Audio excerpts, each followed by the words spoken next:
श्री स्वामी समर्थ. अधिक महिना म्हणजेच धोंड्याचा महिना हा संपत आलेला आहे. अधिक महिना हा 3 वर्षातून एकदा येत असतो आणि काही अशा गोष्टी आहेत की ज्या फक्त 3 वर्षातून एकदाच अधिक महिन्यामध्ये केल्या जातात. तर आपण जर अजूनही या अधिक महिन्यामध्ये काहीही केले नसेल तर काही गोष्टी ज्या आहेत तर त्या आवर्जून करायच्या आहेत. अधिक महिना संपण्या अगोदर आपल्याला या गोष्टी करायच्या आहेत. अधिक महिना हा श्रीहरी विष्णूंना समर्पित आहे. श्रीहरी विष्णू हे या महिन्याचे स्वामी आहेत. त्यामुळे या अधिक महिन्यामध्ये आपण श्रीहरी विष्णूंची जास्तीत जास्त पूजा उपासना करत असतो. त्याचप्रमाणे माता लक्ष्मीची सुद्धा आपण अधिक महिन्यामध्ये पूजा करत असतो. परंतु याचप्रमाणे अनेक अशा गोष्टी आहेत की ज्या खास करून अधिक महिन्यामध्ये केल्या जातात. तर त्या कोणत्या गोष्टी आहेत आणि त्यापैकी 2 तरी गोष्टी आपल्याला अधिक महिना संपण्या अगोदर करायच्याच आहेत. अधिक महिना हा पूजापाठ, व्रतवैकल्ये, दानधर्म यासाठी खूप महत्त्वाचा मानला जातो. अधिक महिन्यामध्ये बरेचसे लोक पारायणे, अनुष्ठाने सुद्धा करत असतात.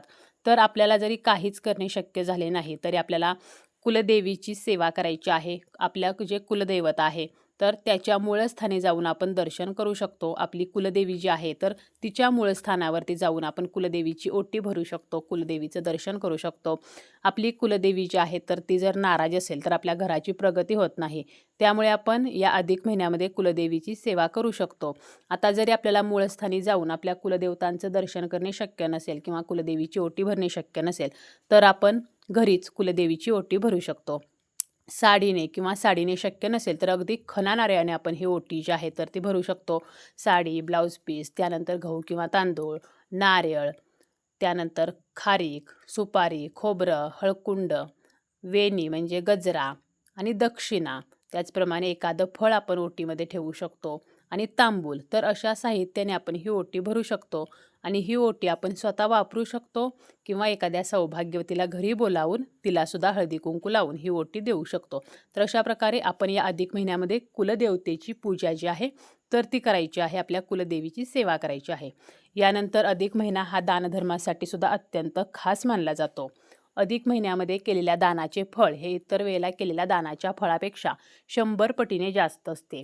त्यामुळे आपण अधिक महिन्यामध्ये अन्नदान करू शकतो, वस्त्रदान करू शकतो किंवा आपण छत्रीदान, चप्पलदान, धान्य जे आहे तर त्याचं दान करू शकतो. जलदान करू शकतो म्हणजे पाण्याचा माठ जो आहे, फळे आहेत, तूप आहे, मध आहे किंवा दूध, दही, ताक. तर असे वेगवेगळे पदार्थ आहेत की ज्याचं आपण या अधिक महिन्यामध्ये दान करू शकतो आणि सर्व दानांपैकी श्रेष्ठ आहे ते म्हणजे दीपदान.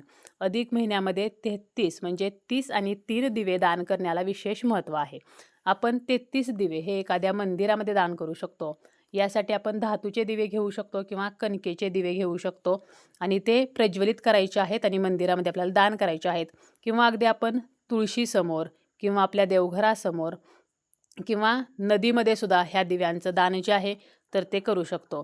त्यामुळे दीपदान जर अजूनही केलेलं नसेल तर 33 दिव्यांचं दान हे नक्की करायचं आहे. कारण 33 दिव्यांचे दान हे फक्त 3 वर्षातून एकदा अधिक महिन्यामध्ये केले जाते. त्याचप्रमाणे गरीब गरजू व्यक्तींना सुद्धा आपण दानधर्म करू शकतो. तसेच या अधिक महिन्यामध्ये सौभाग्यवती महिला जोडवी बदलत असतात. 3 वर्षातून एकदा येणाऱ्या या धोंड्याच्या महिन्यामध्ये आवर्जून जोडवी बदलली जातात. आपली जुनी जोडवी मोडून त्यामध्ये भर घालून नवीन जोडवी केली जातात. अजूनही जर तुम्ही जोडवी केलेली नसतील तर अधिक महिना संपण्या अगोदर आपली जुनी झिजलेली जी जोडवी आहे तर ती मोडून त्यामध्ये थोडीशी भर घालून आपण नवीन जोडवी जी आहेत तर ती करू शकतो. जोडवी जी आहेत तर ते लग्नाचे प्रतीक मानले जाते. त्यामुळे ही जोडवी जी आहेत तर ती अधिक महिन्यामध्ये करण्याची परंपरा आहे. त्याचप्रमाणे आई जी आहे तर ती आपल्या मुलीला चांदीची जोडवी देत असते. हा अधिक महिना जो आहे तर तो पुरुषोत्तमाचा महिना मानला जातो म्हणजेच जावयाचा महिना मानला जातो. आपली मुलगी आणि जावयाला आपण या अधिक महिन्यामध्ये घरी बोलावत असतो, त्यांचा मानपान करत असतो. जावयाच्या मानपानाचा अत्यंत खास जर कोणता काळ असेल तर तो म्हणजे हा अधिक महिना. त्यामुळे अधिक महिन्यामध्ये आपल्याला ज्याप्रमाणे जमेल त्याप्रमाणे आपण जावयाचा मानपान करत असतो. आपली मुलगी आणि जावई हे दोघे लक्ष्मीनारायणाचे स्वरूप मानून त्यांना आपण हा मान देत असतो. त्यांना धोंडे जेवणासाठी बोलावत असतो. त्याचप्रमाणे आपल्या मुलीला आहेर देत असतो. मग त्यामध्ये साडी वगैरे असेल तिची ओटी भरत असतो आणि चांदीची जोडवीसुद्धा दिली जातात. त्याचप्रमाणे चांदीचं पंजन किंवा चांदीची इतर भेटवस्तूसुद्धा दिली जाते आणि जो जावई आहे तर त्यालासुद्धा पोशाख केला जातो. त्यालासुद्धा एखादी सोन्याची किंवा चांदीची वस्तू दिली जाते. चांदीचे निरंजन देण्याला या अधिक महिन्यामध्ये खूप महत्त्व आहे. परंतु ज्यांना चांदीचे निरंजन देणे शक्य नाही तर त्या व्यक्ती स्टीलचे, पितळेचे, तांब्याचे निरंजनसुद्धा देऊ शकतात. 33 अनारशाचं दान जे आहे तर त्यालासुद्धा या अधिक मासामध्ये खूप महत्त्व आहे. एका ताटामध्ये 33 अनारसे ठेवले जातात आणि त्यावरती निरंजन जे आहे तर ते प्रज्वलित करून ठेवलं जातं आणि हे वाण जे आहे तर ते जावयाला दिलं जातं. हे वाणसुद्धा 3 वर्षातून एकदा अधिक महिन्यामध्ये दिले जाते. त्यामुळे जर आपण आपल्या जावयाचा अजूनही मानपान केलेला नसेल तर आपल्याला जसा शक्य आहे तर त्याप्रमाणे आपण हा मानपान जो आहे तर तो करू शकतो.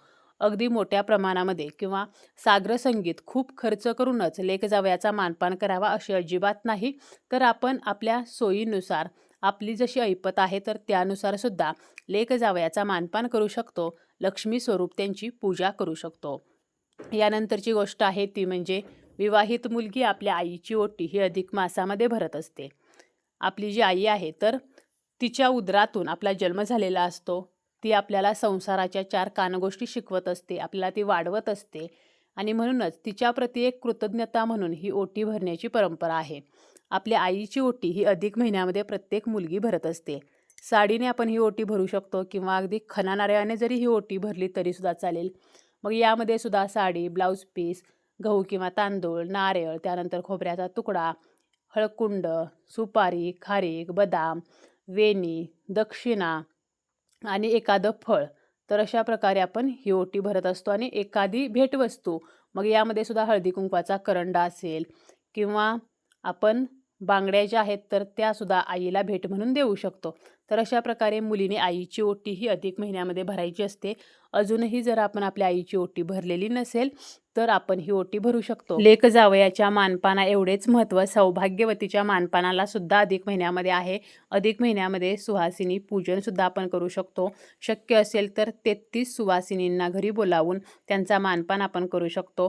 त्यांचं औक्षण करायचं आहे, त्यांना भेटवस्तू द्यायची आहे, त्यांना आपल्याला गोडाचं जेवायला घालायचं आहे किंवा गोडाचा एखादा पदार्थ द्यायचा आहे आणि त्यांना आपल्याला नमस्कार करायचा आहे. आपल्याला जरी 33 जणींचा मानपान करणे शक्य नसेल तर मग आपण 5, 7, 11 जणींचा मानपान करू शकतो किंवा आपण एका सौभाग्यवतीचा मानपान केला तरीसुद्धा चालेल. अधिक महिन्यामध्ये गाईला वाण देण्याची सुद्धा परंपरा आहे. गोमाता जी आहे तर तिला 33 धोंड्याचं वाण द्यायचं आहे. 33 धोंडे आपल्याला बनवायचे आहेत. गोमातेला हळदी-कुंकू लावायचं आहे आणि ते तिला खायला द्यायचे आहेत.